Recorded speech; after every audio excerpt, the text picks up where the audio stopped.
Alright, this is Claxton Loop, site of the March 14th tornado. It took three people's lives, two of my friends.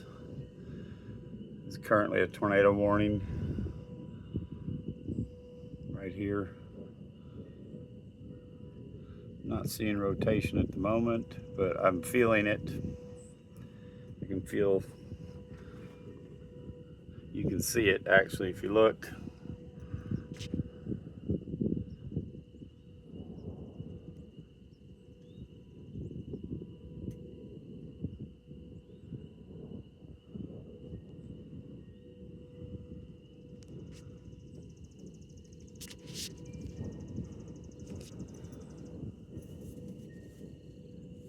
We could see one drop right here.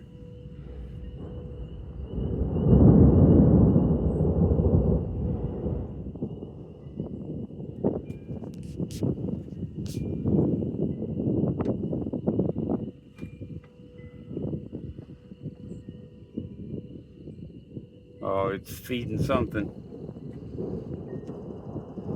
Wind's at my back. Should not be at my back in a normal day.